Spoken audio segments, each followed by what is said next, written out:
Okay, so I'm gonna talk about, all right, I know what I'm gonna do. I got it, okay. There are a few things that I love more in the fall than pumpkin pie. And so I'm gonna show you how to make these miniature pumpkin pies that are perfect to take to parties or gatherings with friends, or just nice to keep around the house, so you can grab a single portion of pie whenever you want.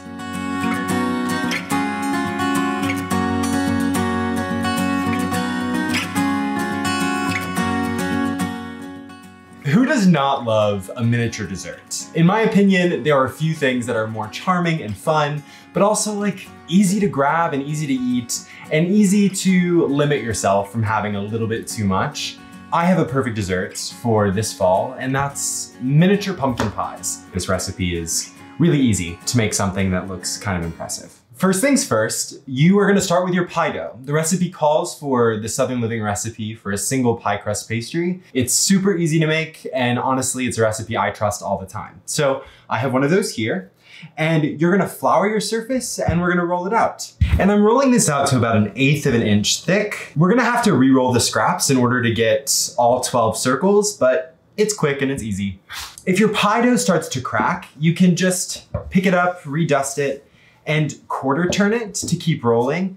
And this just encourages the dough to roll out evenly rather than tearing it and having thicker sections and thinner sections that are gonna be hard to work with, especially if the dough breaks apart. The other benefit of doing miniature pies is you don't really have to fuss with getting this to be a perfect circle, because we're gonna be using our round cutter to cut out circles. So if you're not the best at rolling out circular pie dough, this might just be your moment to shine. All right, I've got my pie dough to about 1/8 of an inch thickness. It should still hold together. Here I have a 3 3/4 inch circular pastry cutting round. If you get a set, it's probably gonna be the biggest one you have, but just measure it to check. And I'm gonna punch out as many circles as I can and set them to the side. And then I'm going to re-roll the scraps and punch out the last several to get a full 12. This pie dough recipe gives you just enough to get the 12 circles, so every scrap is necessary. I have my dough scraps here, so I'm going to gently press them together. You want to really capitalize on this next rolling out process to try to get the last 4 that you need to get, because you don't want to overwork pie dough. If you overwork it, it can get kind of tough. And that's just because flour is finicky. And if you push it around a lot, once you've hydrated it, you encourage gluten to develop, which will just make for a tougher pastry crust, which is not what anybody wants, and especially not in their pumpkin pie. You'll notice as you're re-rolling the dough that it will shrink back as you're rolling it more than it did the first time, and that's exactly what I described earlier. That just means that the dough is getting a little bit tougher, the gluten is being developed a little more, and so it's becoming more elastic. So, like I said, we want to get our last 4 with this last roll. Okay, I have my 12 circles here. These are my scraps, which I'm gonna throw out. If you wanna get creative with them, by all means, fry them, bake them with cinnamon sugar, do whatever you want, but I'm gonna throw it out. Here I have my standard 12-cup muffin tin, and I have some cooking spray, and I'm just going to spray each of them to make sure that the pie dough doesn't stick to the inside. This is gonna be the mold for our miniature pies, and you likely already have one at your home, which is one of the reasons why this recipe is really easy to make something that looks kind of impressive. I'm gonna take each of these circles and just gently press it into the muffin tin and push it into the corners and the edges and up the side so that it fills the muffin tin. The dough should be almost exactly the size for the muffin tin already, so you don't have to press too much, but you just wanna make a smooth surface across the bottom and in the edges. You might notice that the circles from the second rolling of the dough are a little more stubborn to get up the edges of the muffin pan, and that's fine. It's just because the dough is a little elastic. So just keep pressing and it will eventually yield. And I know I mentioned earlier that I already threw away my pie dough scraps, but I don't recommend doing that because if you have any holes in your pie dough here, you can use those scraps to patch up the holes before you pop this in the freezer, which is the next step. So I have my 12 muffin cups filled here with pie dough. And if you were to make a pumpkin pie at home, a full-size pumpkin pie, at this point you would lay the dough inside the pie pan, put pie weights in and bake it so that the crust has a chance to bake fully before we put the pie filling in.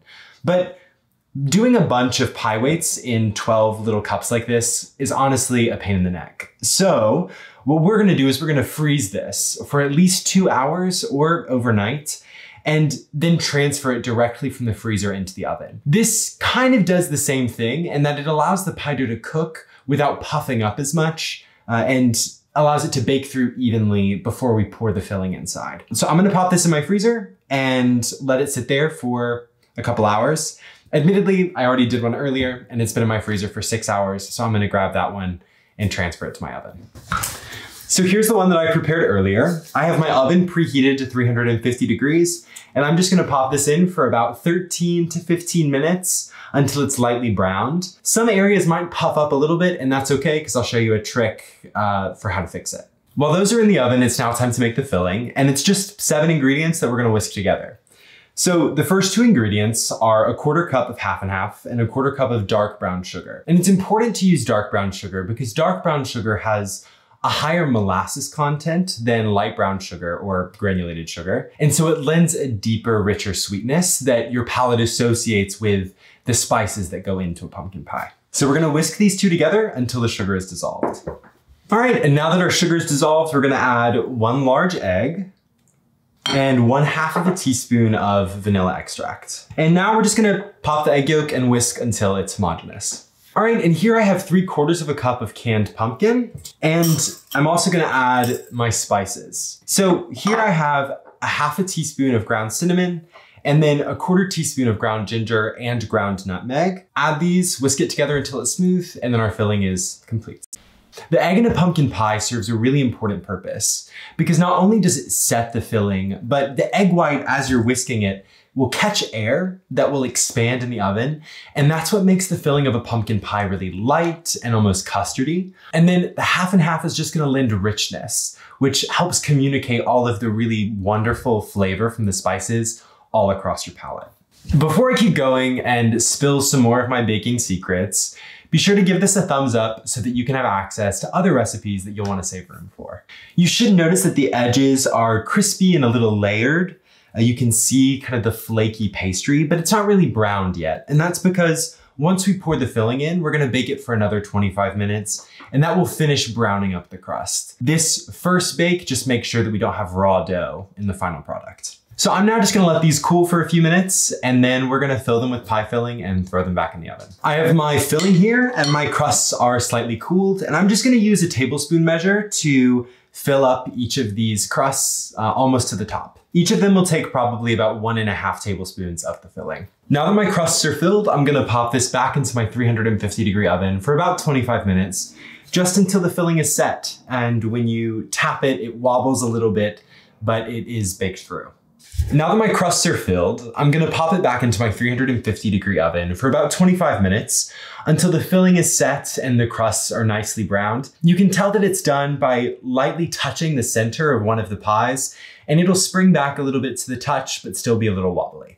You might notice that, like a normal pumpkin pie, some of the surfaces will have little cracks in them, and that's okay. They'll become less pronounced as the filling deflates a little bit as it cools. We're gonna set these aside and let them cool completely to room temperature before topping them with some whipped cream and some freshly grated nutmeg. Now that the pumpkin pies are cool and set, we can top them with whipped cream and some freshly grated nutmeg. You'll notice that the pie comes right out, and you can see that the crust is just nice and beautifully browned. Another quick tip, you can pop the entire pan into your freezer if you're in a crunch and you're trying to rush off to a party and you don't want the whipped cream to melt on the surface of the pies. So you can pop these in the freezer for about 30 minutes, and because the metal pan is metal, it conducts the cold really well and chills the miniature pies really quickly. If you make these, let me know in the comments below, and if you have any questions, feel free to ask there, and we'll get back to you. I can't bear to look at these anymore, so let's give it a shot.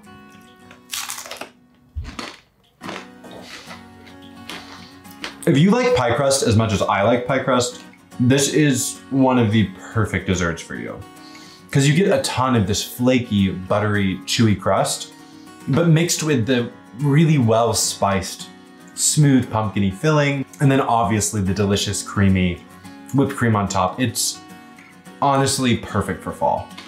If you make this, let us know in the comments below. And if you have any questions, feel free to ask them there. And be sure to like and subscribe so that you don't miss recipes like this in the future. Thanks so much. See you next time.